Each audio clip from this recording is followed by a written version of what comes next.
começou a deduzir algumas coisas, né? E a coisa principal que ele deduziu foi que essa carteira global, que compunha todas as carteiras de ações, no caso, elas é a carteira de menor risco quando você investe em ações, porque é uma carteira que não tem nenhum risco específico de uma empresa. Se você pensar uma empresa, se você vai investir numa empresa específica, você vai ter vários riscos, né? Você tem risco jurídico, você tem risco trabalhista, você tem risco setorial, você tem risco geográfico, né? A gente está falando econômico e político daquela região específica. Então tem uma série de riscos que são específicos daquela empresa. Você aí que assina uma casa de análise, por exemplo, que investe em ações individuais, você sempre está olhando ali o que está acontecendo na empresa, porque pode dar ruim a qualquer momento, né? É uma preocupação.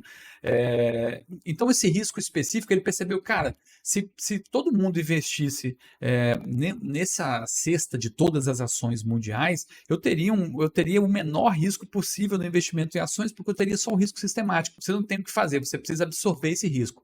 E também, quando a gente pensa no risco específico, a gente tem que entender que a empresa está exposta ao risco sistemático, encavalado a esse risco específico dela. Ou seja, se acontecer uma Covid, além do risco específico, ou seja, sei lá, é de um setor que, sei lá, uma rede de lanchonete que teve que ser fechada, por exemplo, as lojas, ela vai apanhar mais ainda desse risco sistemático, porque existe o risco específico daquela empresa. Então, são riscos encavalados.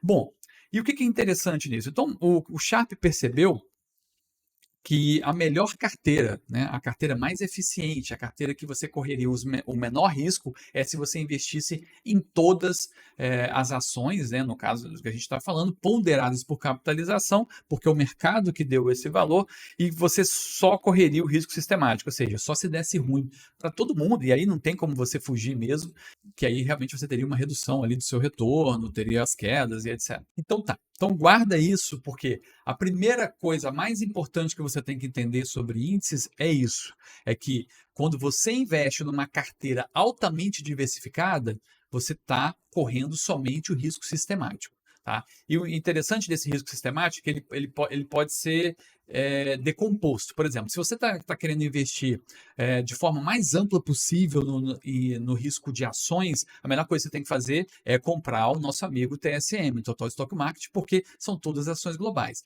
Se você quiser um risco sistemático do Brasil, correr esse risco pelos diversos motivos que seja, você teria que investir num índice de ações brasileiro global. Eu não estou falando do Ibovespa, tá? O índice mais interessante seria o IBRA. Se a gente tem aí o IBRX 100, que tem até uma implementação de ETF para ele, que se aproximaria mais do IBRA ali.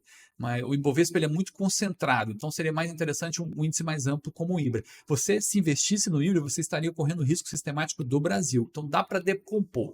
Mas de forma geral, o menor risco que você estaria correndo ao investir em ações seria o Total Stock Market. Outra sacada super importante do Sharpe que a gente precisa falar é o seguinte: uma vez que você tem o menor risco possível nessa carteira, e aí a gente vai partir para uma teoria lá que todos os consultores de investimento conhecem, os investidores normalmente não, ou já ouviram falar muito por alto, e é interessante para quem é consultor, assessor e tal, é que a gente tem esse contato, né, com a fronteira eficiente e tal, mas fica aquela coisa meio decoreba, a gente não sabe muito bem como utilizar, né? E existe toda uma teoria por trás, uma forma sistemática de construir portfólios baseado nessas questões aí de fronteira eficiente, do Capital Market Line, né, do Security Market Line. Se a gente vai ver aqui como é que isso funciona. Bom, basicamente, o que o Sharpe entendeu é que o menor risco possível que ele poderia correr era o risco de mercado, né? Então a gente está falando do beta aqui. Poderia falar, sei lá, vamos começar com a Capital Market Line, que vai ficar mais fácil de entender aqui. Vamos por partes. Então aqui nós temos o eixo X da volatilidade e o eixo Y da rentabilidade, né?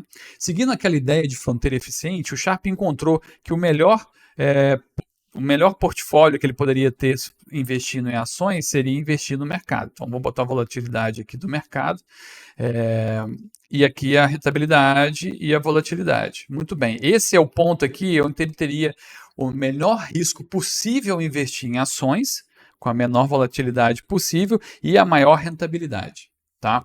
E aí, o que o Sharpe fez foi, ele traçou aqui, por exemplo, se você quisesse construir um portfólio com o menor risco possível, dependendo do nível de risco que você quer assumir, você adicionaria a esse risco um título livre de risco, né? Com uma taxa livre de risco aqui. Qual que seria esse título? Aqui no Brasil a gente poderia falar de Selic, por exemplo, que é um título pós-fixado, dado pelo governo, que teoricamente não vai nos dar calote. E aí é bom dizer, assim, eu já vi falando, mas uma debênture que paga a mesma coisa do que uma Selic também é segura. Lembre-se, o governo ele tem uma prerrogativa clara, ele pode simplesmente imprimir dinheiro. Se ele não tem dinheiro para pagar, ele simplesmente imprime e te paga. O que isso vai gerar? É uma outra questão, mas que ele consegue imprimir dinheiro, ele consegue. Então, teoricamente, ele é o ativo livre de risco, o fornecedor do ativo livre de risco. E aí, uma carteira da carteira de mercado, mais do ativo livre de risco, você teria essas várias decomposições aqui, ó, sei lá, 10% de mercado, 90% de ativo livre de risco, e por aí vai até chegar nessa decomposição perfeita aqui. Vou chutar aqui, tem que fazer um cálculo de fronteira eficiente, etc. Mas vou chutar que é 60% de mercado e 40% de ativo livre de risco. Ativo livre de risco. E aí você teria a melhor carteira, a carteira mais eficiente de todas.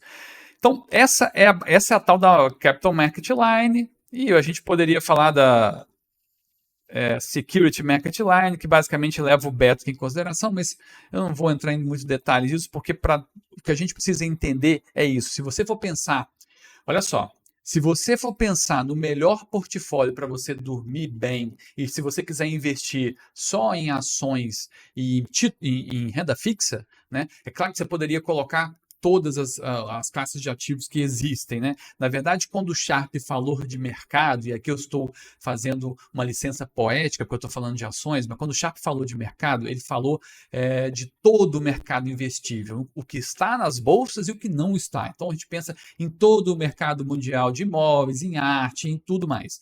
Mas aqui a gente vai para ações para ficar mais claro. Então, o melhor portfólio que você teria de acordo com o nível de risco, você teria o portfólio perfeito, que seria o portfólio com a melhor combinação entre mercado e ativo livre de risco, mas você poderia ter outros portfólios aqui de acordo com o seu apetite ao risco, digamos assim.